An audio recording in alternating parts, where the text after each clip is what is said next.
She entered Judge Judy's courtroom as if rules didn't apply to her. Loud smirking, cutting in before a single question could even be completed. One interruption turned into 5, then 5 into 11. Each time she spoke over someone, the tension in the room climbed higher. You could feel it pressing in. The air grew dense. The audience held their breath. Even the bailiff stiffened. Everyone expected Judge Judy to snap, to raise her voice, to give one final warning. Instead, she chose something far colder. One quiet action, one sentence, and within seconds Karen shifted from confident to completely powerless. What followed didn't just shut down the argument. It reshaped the entire case and left the courtroom frozen in silence. The smirk still lingered on her face when Judge Judy slowly lifted her gaze. Sharp, measured, already done with the interruptions. The atmosphere shifted. Something fragile formed in the silence. She had walked in as though gravity answered to her alone. Every step was heavy, intentional, as if the floor should be grateful she stepped on it.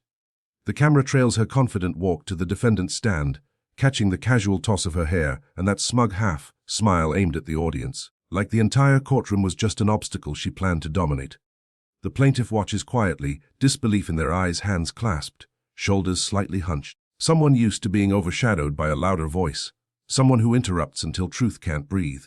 The contrast is immediate, one person shrinking to make space, the other expanding to consume it. Judge Judy begins to speak, her tone calm, controlled in a way that warns more than shouting ever could. But Karen cuts in before the first question is even finished. A dismissive flick of her hand, followed by a loud correction delivered with absolute confidence, as if being louder made it true. A ripple of murmurs moves through the gallery, brief but sharp, tightening the mood. Judge Judy doesn't react, she simply waits. Karen takes that silence as victory and continues. One interruption becomes 2, then it becomes a pattern, a performance, a shield. The camera shifts to the bailiff, now perfectly still, his gaze narrowing just slightly. The kind of stillness that signals readiness without movement. Even the fluorescent lights seem to hum differently, blending into the restless energy building in the room. As Karen keeps talking, Judge Judy's expression remains unchanged. Her eyes follow every interruption like a surgeon tracking a pulse, measuring timing, weakness, rhythm. She writes something slowly on the pad in front of her, deliberate and precise, but it isn't note-taking. It's calculation. The plaintiff tries to speak, softly, respectfully, but Karen snaps her attention toward them and cuts in again, brushing them off with a scoff. The audience shifts uncomfortably. It's obvious now. This isn't just rudeness. It's a need to stay louder than the truth. Judge Judy looks up again, and this time the room adjusts with her, quieting, tightening, waiting. Karen doesn't notice. She interrupts again. A 4th time. Then a 5th. Her voice grows sharper, higher, pushing too hard to stay in control. The smirk is still there, but it's starting to crack. Judge Judy places her pen down. Slow, controlled, final. The first fracture appears subtle, but undeniable. Karen opens her mouth to interrupt again, and Judge Judy's pen stops completely. The motion freezes. The courtroom follows. Even the lights seem to pause as if waiting. Karen doesn't notice the stillness she's created. She's too focused on her own voice, filling the space with explanations no one asked for. Her hands move wildly. Wide, exaggerated gestures meant to overpower reason itself. She thinks she's winning because she's loud. She mistakes silence for control. But silence in Judge Judy's courtroom isn't permission. It's a warning. Finally, Judge Judy speaks. Her voice is low, nearly quiet. Answer the question I asked. The softness unsettles the room like the temperature suddenly dropped. Karen steps forward, trying to take back control. She begins again, cutting in, pushing her words forward like a storm hitting a locked door. 6 interruptions now. The plaintiff flinches, shrinking back, fingers tightening around the papers they brought. Documents that matter, documents they've waited weeks to present. The camera moves closer to their face. First comes embarrassment, then something heavier. Exhaustion. Judge Judy turns slightly toward them, acknowledging their presence with a single glance that says everything. She sees what's happening. Karen doesn't. She can't see past herself. The bailiff adjusts his stance. Subtle. Almost unnoticeable. One foot shifts, shoulders angle forward. He's not stepping in, he's getting ready. The audience senses it immediately. Their murmurs fade into a deep, vibrating silence beneath the fluorescent lights. Judge Judy lowers her voice even more. When I ask a question, you do not speak over me. The words land without force, without anger, and yet something in Karen falters. Her smirk flickers just for a moment, like instinct recognizing danger before the mind catches up. Trying to recover, Karen launches into another explanation, faster, louder. But now there's a crack in it. Panic creeps into her tone, hidden behind forced confidence. She doesn't realize she sounds less believable with every word. She doesn't notice the audience has gone completely still. She doesn't see that Judge Judy has stopped writing entirely. The air thickens, not with noise but with expectation, the kind that comes right before power shifts. Judge Judy closes the file in front of her. Not sharply, not dramatically, just a quiet, decisive motion that sends tension rippling through the room. A signal only those paying attention understand. Karen swallows. The smirk fades just slightly. For the first time, she feels control slipping away. Judge Judy folds her hands and fixes her gaze on Karen. This time, the smirk disappears completely. It's the moment Karen understands the judge has been waiting for this exact misstep. The file remains shut, yet the pressure in the room builds. Patterns carry weight, and Judge Judy has just identified hers. Karen stands rigid, her confidence now only a faint shadow of what it was. She waits for Judy to speak, but the judge takes her time, studying Karen like a piece that never quite fit where it was supposed to. Slowly, deliberately, certain something isn't right. Then Judy speaks, calm, precise, leaving no space to slip away. Your interruptions are not helping you. Karen stiffens. I'm just trying to explain. There, Judy cuts in. That's exactly what I mean. The room reacts all at once. A collective intake of breath, tension tightening like a drawn wire. Karen blinks, thrown off balance, and for the first time she pauses. That hesitation gives Judy everything she needs. She leans forward slightly, not to intimidate, but to examine. The camera closes in on Karen's face, catching the flicker of uncertainty in her eyes. It's not just rude, Judy continues evenly. It's deliberate. Every time the plaintiff speaks, you cut them off. Every time I ask something you'd rather avoid, suddenly you have a story ready. Her tone never rises, yet the weight of her words lands heavily. This time, the audience murmurs not in surprise, but in recognition. The plaintiff finally begins to speak. Quiet at first, almost hesitant, explaining how Karen behaved outside the courtroom, how she dismissed them, talked over them, spoke on their behalf. The words aren't dramatic, but they carry weight. Slow truths filling the room like water finding its way through cracks. Karen jumps in immediately, loud, defensive, urgent. That's not true. Judge Judy lifts a single eyebrow. Just one. Karen's words die instantly. The judge turns back to the plaintiff. Go on. It's more than permission. It's giving them their voice back. The plaintiff's tone trembles at first, then steadies as they describe how Karen's behavior made them feel invisible, unheard, dismissed long before today. Their hands move gently, in stark contrast to Karen's sharp, forceful gestures. The camera catches Karen gripping the edge of the podium, her knuckles turning pale. This isn't just about the case anymore. It's about control, and the pattern has become the evidence. Judge Judy shifts her attention back to Karen. Your behavior out there matches your behavior in here. This is a pattern. Karen shakes her head quickly. Too quickly. No, I was just trying to explain. Interrupting again. Judy notes, not raising her voice, not even lifting her eyes from her folded hands. Karen stops cold. The gallery falls completely silent, as if the weight of what's just been exposed has pressed down on everyone at once. Patterns don't lie, and Judy has turned Karen's own actions into undeniable proof. Karen tries again, quieter now. I didn't mean. The Judy raises her hand slightly. Karen swallows the rest. Then Judy asks a question, one Karen cannot answer without interrupting. The room holds still, waiting to see if she can restrain herself. Karen starts to speak, but Judy lifts a single finger. Everything stops. Karen freezes mid-breath, her mouth slightly open, another excuse caught just before it can escape. That one raised finger cuts through everything. Noise, ego, momentum. It isn't aggressive. It's control in its purest form. Silence spreads outward like ripples across water. The audience stiffens. The bailiff straightens. Even the fluorescent lights seem to quiet, as if they've been worn too. The camera pushes in, framing Judy's face, steady, untouched, impossibly composed. That calm unsettles Karen more than anger ever could. Do not speak, Judy says quietly. Not raised, not sharp, final. Karen's shoulders lift slightly in defense, but the raised finger moves just a little higher. Her words stop before they can form. Judy allows the silence to stretch. Not just a moment, long enough to become uncomfortable. Long enough to reflect. Long enough for Karen to face her own behavior without distraction. Long enough for the plaintiff to release a breath they didn't realize they were holding. Long enough for the entire room to feel something shift beneath the surface. When Judy finally lowers her hand, she doesn't lean back, she leans in. Her voice stays measured, each word precise without needing force. Your interruptions are no longer just disrespectful, they are revealing. Karen blinks. Revealing what? That you're afraid of something in this file.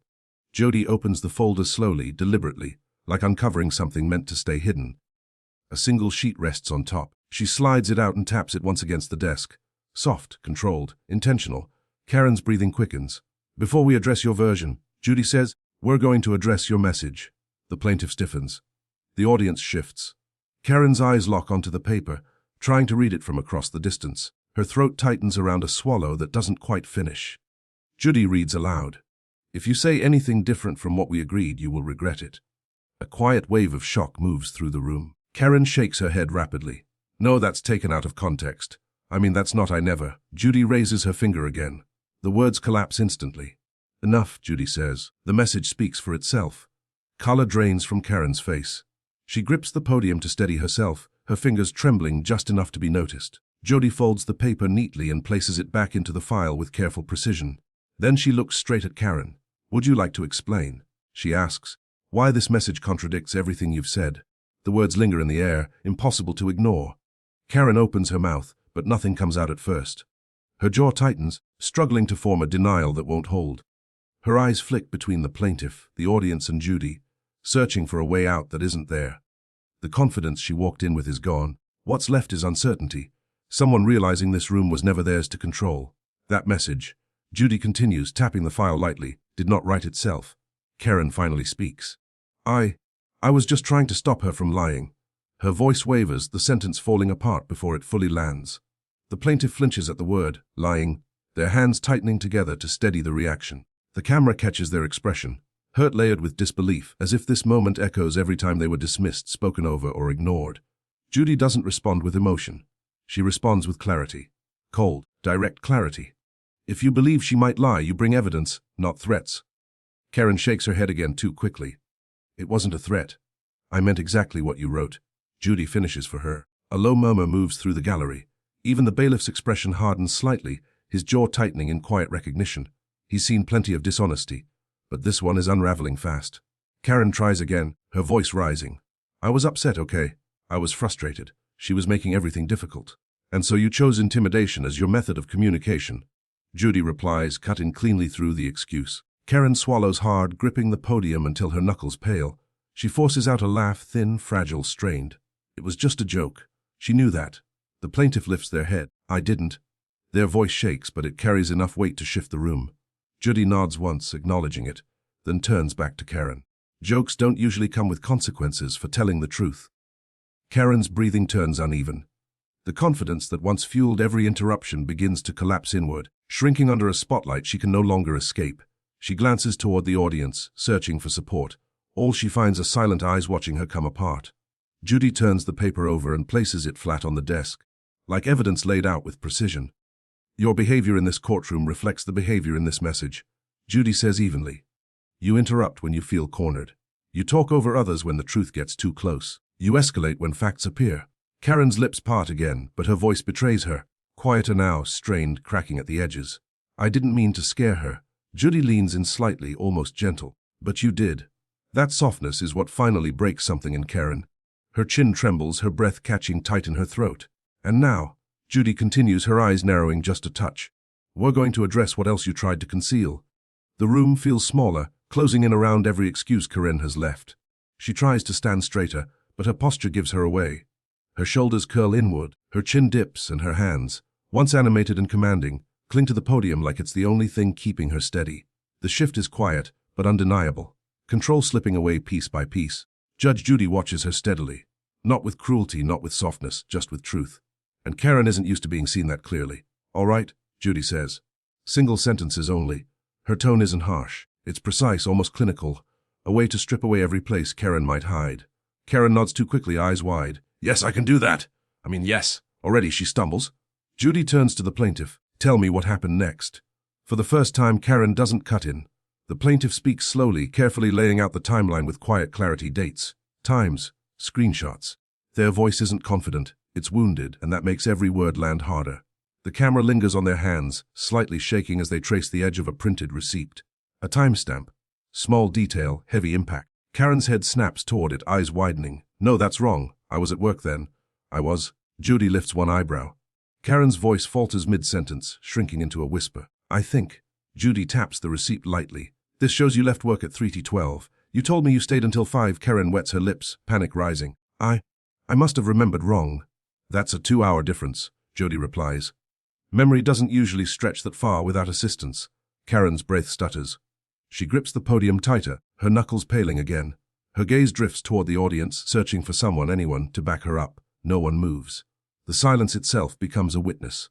The plaintiff continues, explaining how Karen changed her story multiple times when challenged. Each inconsistency lands like a steady blow, loosening what little composure she has left. Judy lets them finish, then looks back at Karen. Your story changed 3 times. Why? Karen's eyes shine, not with tears, but with panic. I was stressed. I was overwhelmed. She kept accusing me of things, and her voice trails off, unsteady. Judy leans forward slightly. This would be the moment where honesty might help you, if you have any. The words aren't loud, but they cut deep. Karen looks down at her hands. For the first time, she seems to notice they're shaking. She opens her mouth, ready to explain to regain control, but something else is already waiting, poised in Judy's hand like the next truth about to surface. Karen tries to gather herself again. She straightens her back, pulls her shoulders into place, lifting her chin as if posture alone could hold her together.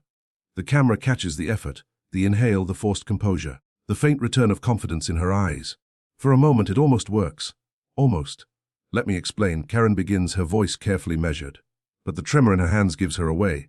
Judge Judy doesn't interrupt. She does something far more unsettling. She waits. Her stillness becomes a mirror Karen can't escape, forcing her to hear just how unsteady her own voice has become. The plaintiff watches quietly, arms wrapped around their stack of papers. The rhythm of the room shifts. Breathing slows, grows heavier, like everyone is bracing for something that's beginning to build on its own. Karen steadies herself and pushes the words out. I wasn't trying to threaten anyone. I just wanted her to stop twisting everything. But Judy responds with a calm that cuts deeper than any reprimand. She isn't twisting anything. Karen tightens her grip on the podium, her knuckles turning pale. You're taking her side. You're not even listening to me. The audience shifts. A few brows lift. The pattern is obvious. When logic fails, she turns to accusation. Judy raises her eyes. I've listened to everything you've said. I'm simply not accepting the parts that don't make sense. Karen flinches, as if the truth itself carries weight. The plaintiff speaks softly, careful, almost protective of the moment. I just wanted her to stop yelling at me. That's all. The simplicity lands harder than any argument. It cuts through the chaos, reducing it to something painfully human. Karen turns sharply toward them, her voice rising. I wasn't yelling. I was trying to make you understand. There it is. Judy interrupts. Karen freezes. That, Judy gestures lightly toward her, is exactly what I'm referring to. You interrupt when the narrative stops working for you. The silence that follows isn't empty. It hums with tension. Karen's control slips away piece by piece, melting under the weight of her own contradictions. Then Judy reaches to her right and lifts another document. The room shifts instantly. Karen's face loses color. She hasn't seen this one. Her eyes widen, recognizing the weight of it before a single word is read. The bailiff straightens slightly. The plaintiff presses their lips together, bracing. Judy places the paper flat on the bench. Her finger rests on the header just long enough for the pressure to settle in. This, she says quietly, is the part of your story you hoped would stay hidden. The document lands like a silent shockwave. No noise, just tension expanding outward. Judy slides it forward with a slow, deliberate motion, the kind that signals she already understands exactly what it contains, and exactly how much it matters. The camera lingers, on the plaintiff's widened eyes, then on Karen's trembling hands gripping the podium tighter and tighter, searching for something steady in a room that suddenly feels unbalanced. This, Judy continues, tapping the top of the page, is a timeline. Her voice remains calm, but beneath it is something heavier. Karen swallows. I already explained the timeline. No. Judy replies without looking up. You explained a version, not the truth. A ripple of tension moves through the audience. Judy lifts the paper slightly, keeping its contents mostly to herself, yet its weight is felt by everyone. According to what you've said today, you never agreed to what the plaintiff claimed. Karen nods quickly, almost eagerly. Right, exactly. I didn't. Judy lowers the page. And there it is, her signature, clear, bold, undeniable. The plaintiff brings a hand to their mouth, a sharp breath escaping. The bailiff shifts subtly, grounding himself as the emotional weight in the room deepens. Karen stares at the page as if willing the signature to change. That's not, I don't remember signing that. You don't have to remember it, Judy says evenly. You did it. Karen's hands curl into fists. Her breathing turns shallow. This is being blown out of proportion. That paperwork doesn't even mean anything. It means, Judy cuts in, leaning forward slightly, that you lied. Repeatedly, and confidently. Karen shakes her head quickly. I didn't lie. I was just confused. That's all. The plaintiff speaks again quietly. You weren't confused when you yelled at me about it last month. Karen freezes. The audience reacts. A soft gasp, a low murmur. The camera closes in on her eyes, fear widening behind what remains of her confidence. Judy sets the document back on the bench. This timeline came from a third party. Someone who observed everything. Karen swallows hard. Ooh. Her voice is barely more than a whisper now, stripped of the confidence she arrived with. Judy lets the silence stretch, measured, controlled, before answering. "This document came from your workplace." The words hit harder than the signature ever could. Karen's shoulders sink inward. Her hands fall away from the podium. The shock drains the color from her face, leaving nothing but the truth beneath what's left of her composure. The audience leans forward, holding their breath, as if even the smallest sound might break what remains of the moment. Judy's gaze sharpens. "And the person who sent this," she says, "knows exactly what you did."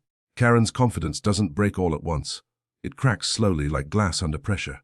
She stands motionless, staring at the bench as if the truth has taken shape right in front of her. Just moments ago, her voice carried force.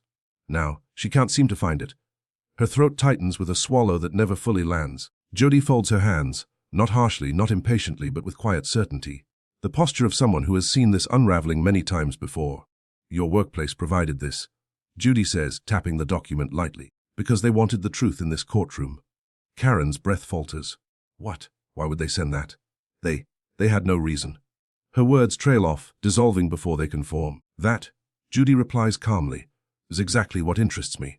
The audience leans forward.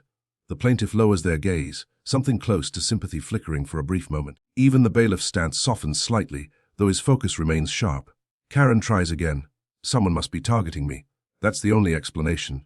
But the words are thin, barely holding together. "The only person targeting you," Judy says evenly, "is yourself." The color drains from Karen's face. Her hands slip from the podium, hovering awkwardly between resistance and surrender. Her eyes dart around, searching for some version of reality that still protects her. Judy continues, her tone precise, almost surgical. "You gave one version, then another, and now your own coworker has submitted documentation that contradicts all of them." The plaintiff glances at Karen, their expression softening for a split second. But the hurt remains. "You yelled at me for telling the truth," they say quietly. Karen recoils slightly, her voice weakening. "I didn't yell. I was overwhelmed." Her words crack under their own weight. Judy leans forward just a fraction. "If this is you overwhelmed, imagine how she felt." The sentence settles heavily over the room. Karen stares down at the floor, her shoulders slowly folding inward, as if she's only now beginning to understand that someone else has been living through the consequences of her actions. Her breathing turns uneven. Short, sharp inhales she tries to hide by turning slightly away. But nothing escapes notice.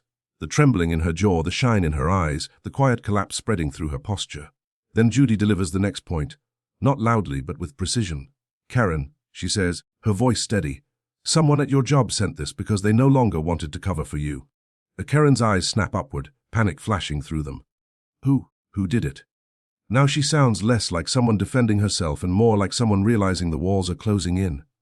Judy lets the silence stretch, allowing the answer to carry its own weight. "Just tell me who betrayed me," Karen whispers. Judy's expression doesn't change. The truth matters more than the name. When she finally speaks, the name lands with quiet force. Not loud, but devastating. Karen's breath catches completely. Her chest rises, then stalls, as if her body refuses to move forward until it processes what she just heard. Judy places the document down carefully. "This timeline came from someone who works directly with you. Someone who signed it willingly." The courtroom leans forward as one, the silence thick enough to feel. Karen stammers, "Ooh." She tries to sound angry, but fear fractures every word. Judy studies her for a moment before answering. "Your coworker, Melissa." The reaction is immediate. Karen's hands snap back to the podium, gripping it tightly as if it could steady everything around her. Her expression twists. Shock first, then disbelief, then something deeper, closer to betrayal. The plaintiff watches quietly, taking in every shift, as if finally seeing the truth surface. She sent that," Karen whispers. No, she wouldn't do that to me." Judy tilts her head slightly. According to her written statement, she did it to protect herself and the plaintiff. A murmur moves through the room. Karen's face goes blank with confusion. Protect herself from what? "I was helping everyone. I was trying to keep things organized. She always said I was the only one who understood anything." Judy's eyes narrow slightly. "That," she says calm but unwavering, "is not how she described it." Karen jerks her head back and forth, denial pushing through the fear. "She told me I was a strong leader. She said I handled things better than anyone. She also said," Judy responds, lifting another sheet, "that you handled things by shouting, that you called her late at night, and that you pressured her to support your version of events, even when it wasn't true." The color drains from Karen's face. Her grip loosens on the podium, her fingers slipping as her balance wavers. The bailiff subtly steps forward, alert, ready in case she gives out under the pressure. The plaintiff looks down, a flicker of sympathy crossing their face, though the hurt still lingers underneath. It's clear they're replaying every moment Karen dismissed them, realizing now it wasn't just them. It was anyone she saw as beneath her. Karen's voice cracks. She promised she'd stand by me. The words come out small, almost broken. Promises, Judy says, leaning slightly closer, don't survive dishonesty. They collapse under it. Karen's breathing turns, quick and shallow, panic creeping in. Her eyes scan the room, searching for someone, anyone, to defend her, to say Melissa is wrong, to give her something to hold on to. But no one speaks, no one moves. The silence closes in. Judy places Melissa's statement neatly over the timeline, aligning the pages into one clear narrative of Karen's actions. Suddenly, Karen slams her palm against the podium, sharp, desperate. The sound cuts through the courtroom. Everything freezes. Judy slowly lifts her gaze, calm but chilling. The echo fades, but the silence that follows hits harder. The bailiff instinctively steps forward, but Judy raises a single hand, stopping him without even looking. The room is hers again in an instant. A collective breath releases from the audience. Karen stands stiff, hands still pressed flat against the podium, as if she can't believe what she just did. The sound is gone, but the embarrassment spreads across her face in deep, uncontrollable red. Don't do that again, Judy says quietly. Not loud, not angry, just absolute. Karen's lips tremble. I didn't mean. Her voice is too weak to carry the excuse. Judy leans forward slightly, her stare unrelenting. This is what happens when your story starts falling apart. Volume replaces truth, anger replaces reason, ego replaces accountability. Karen's eyes fill, not quite tears, but something raw. Fear. The plaintiff watches her, their postures softening with reluctant empathy, though the pain remains. They murmur, she did the same thing to me. Karen flinches. Judy lifts the final piece of evidence. A phone screen, dark and waiting. The entire room seems to tighten around it. Before we go any further, Judy says evenly, there's a recording we need to hear. Karen reacts instantly. No, that's not fair. Fair, Judy cuts in, is exactly what this is. The bailiff taps the screen. A faint click. A breath. Then Karen's voice fills the courtroom, not loud or commanding, but shaking, fragile, panicked. Please, just do what we agreed. I can't deal with another problem right now. I'm begging you, please. The plaintiff closes their eyes. The room goes completely still. What comes through isn't anger, it's desperation. When the recording ends, the silence is suffocating. Karen can't lift her head. Her hands tremble against the podium, shoulders folding inward as if she's trying to disappear. The confidence she wore like armor is gone. What's left is someone terrified of losing control, terrified of being seen. Judy speaks again, her tone softer now but heavier. This isn't the voice of someone threatening others. This is the voice of someone overwhelmed, someone who panicked, someone who hides fear behind aggression. Karen slowly looks up, eyes glossy, wide, exposed. But fear, Judy continues, does not excuse the damage you caused. A tear slips down Karen's face. She doesn't wipe it away. Her defenses have fallen apart. What remains is raw truth, someone deeply afraid of being wrong. Judy tilts her head slightly. Tell me, Karen, why were you crying in that recording? The question hangs in the air, quiet but sharp enough to cut through anything she has left. Karen tries to speak. Her lips part, then close again. Nothing comes out. Her throat tightens visibly as she struggles to form words that won't come. The camera lingers on her face. The trembling lip, the glassy eyes, the panic that can no longer disguise itself as control. Judy waits, not impatient, not harsh, just waiting. The courtroom feels frozen. Even the smallest sounds disappear. The bailiff eases his stance. The plaintiff watches Karen now without anger, only a quiet, aching understanding. Finally, Karen pulls in a shaky breath. When I left work that day, she begins, her voice barely above a whisper. I knew everything was falling apart. Melissa stopped answering me. My supervisor said we needed to talk. I thought they were going to fire me. Her eyes shut as the tears finally spill over. I panicked. I couldn't sleep. I thought if I could just control something, anything. I thought if I could just hold on to something, anything. Karen continues, her voice unsteady. Maybe everything else wouldn't fall apart. Judy leans back slightly, allowing the weight of that truth to settle before responding. Karen keeps going, the words spilling out like a confession she's both afraid of and desperate to release. So I called her. I called the plaintiff. I said things I shouldn't have. Not because I wanted to hurt her. I just needed someone to agree with me. I needed someone to tell me I wasn't losing everything. The plaintiff's expression softens. A quiet shift moves through the room as people take in the raw honesty of her words. But Judy doesn't let it drift into sympathy alone. Needing support, Judy says gently, is not the same as demanding compliance. Karen looks up, eyes red, mascara streaked, every layer of defense gone. I know, she whispers.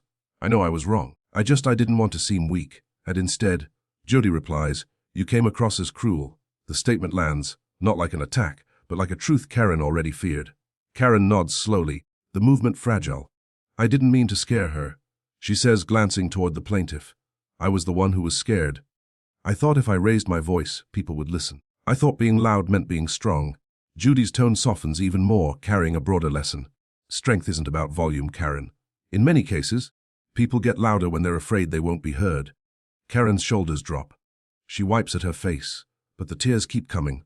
Quiet, drained tears of someone finally facing what's underneath it all. The plaintiff watches her, conflicted, still hurt, but clearly moved. "You didn't have to yell," they say softly. "You just had to talk to me." Karen nods again, breaking completely now. The act is gone. What's left is someone small, frightened, and painfully human. "I never meant to destroy everything," she whispers. "Intent," Judy replies, "doesn't erase impact. Now we decide what happens next." Her confession lingers in the air, reshaping the entire room. Karen stands there, hollowed out, shoulders trembling from the emotional collapse that has laid her bare. The arrogance she walked in with is gone. In its place is exhaustion, and a clear awareness of the harm she's caused. The courtroom is silent, not out of judgment, but anticipation. Judy watches her closely, her gaze sharpened by years of seeing through facades. But now, for the first time, there's something genuine in Karen's expression. Fear, regret, humanity. Still, none of that removes the consequences. "Karen," Judy begins, her voice balanced between firmness and understanding.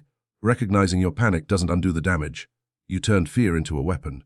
You used intimidation as protection, and in doing so, you hurt people who were already struggling to deal with you." Karen nods, tears slipping down quietly. The plaintiff steps forward just slightly, enough to be seen, not enough to interrupt. Their voice is calm but steady. "You hurt me, not just with the yelling, but with how you made me doubt myself, how small you made me feel." Karen looks at them, her lower lip trembling. "I'm sorry," she whispers. "I truly am." The plaintiff hesitates. The conflict is visible, pain and empathy pulling in opposite directions.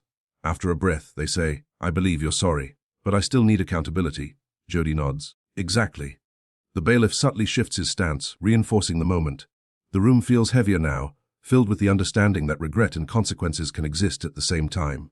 "Your panic," Judy continues, "doesn't excuse your actions. But it does explain them, and that means we move forward, not just toward punishment." She pauses briefly, letting the moment hang, but toward responsibility. Karen wipes her face again, nodding as her voice breaks. "Just tell me what I need to do." "I will," Judy says quietly. Her expression softens just slightly. Though her authority never fades, the first step is recognizing this wasn't a single mistake. You developed a pattern of control, of fear, of placing your panic onto other people. Karen's lips tremble again.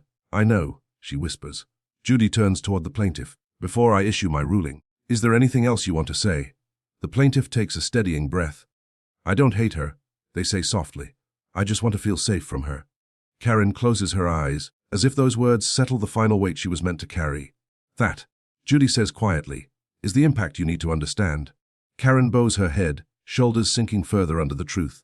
Judy folds her hands, her decision forming. Now she says, "We address consequences."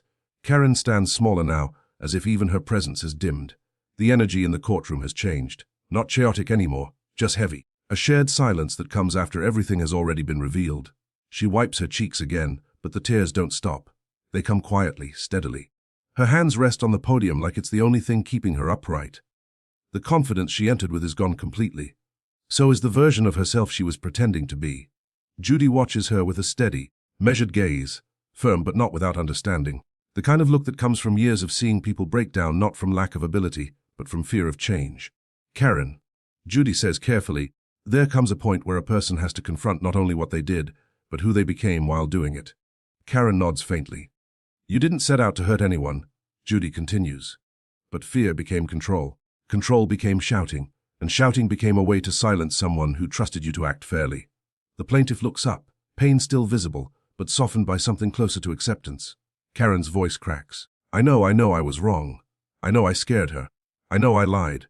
I never meant for it to go this far." "That," Judy replies, "is what happens when behavior goes unchecked. It always escalates beyond intention." The courtroom remains still, completely focused, waiting for what comes next. Karen finally looks at the plaintiff. Not with resistance, not with defense, but with fragile honesty. "I'm sorry," she whispers again. Real this time, no performance left. The plaintiff takes a moment. "I believe you," they say quietly. "But I still need space." And I still need to feel safe. Karen flinches, then nods. She doesn't argue, she accepts it. Judy leans forward slightly, her tone steady. You used pressure instead of honesty. You turned fear into intimidation. And you bent the truth until it nearly broke. Karen lowers her gaze, shoulders curling inward. But, Judy continues more softly, you did something important today. You stopped performing. You stopped interrupting. You allowed truth to exist without fighting it. A tear slips down Karen's cheek. She doesn't hide it. Judy turns to the plaintiff. You showed patience, clarity, and more grace than was required. You told the truth without raising your voice once. The plaintiff nods faintly, eyes still emotional. Judy looks between them. My ruling is this, Karen, you are responsible for the damages. You will reimburse all related costs. Karen swallows and nods. And, Judy continues, you will provide a written statement acknowledging your conduct, intimidation, inappropriate behavior, and harm caused. It will be submitted to your workplace, the plaintiff, and this court. Karen's breath catches, but she doesn't resist. I understand. Good, Judy says. Because accountability is not humiliation. It is clarity. It prevents repetition. The plaintiff exhales slowly, some tension easing from their posture. Karen glances toward them. I am truly sorry, she whispers. Not just for what I did, but for why I did it.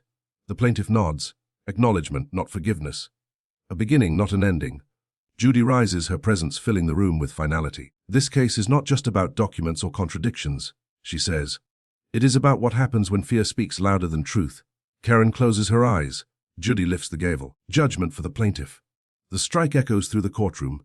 Clean final resolving. Not destruction, but closure. As Karen steps back from the podium, smaller but changed, Judy adds one last line. Arrogance collapses quickly. Accountability lasts. And with that, the room exhales. The weight lifts. And what remains is a quiet understanding that real justice is never loud. It is steady, clear, and earned.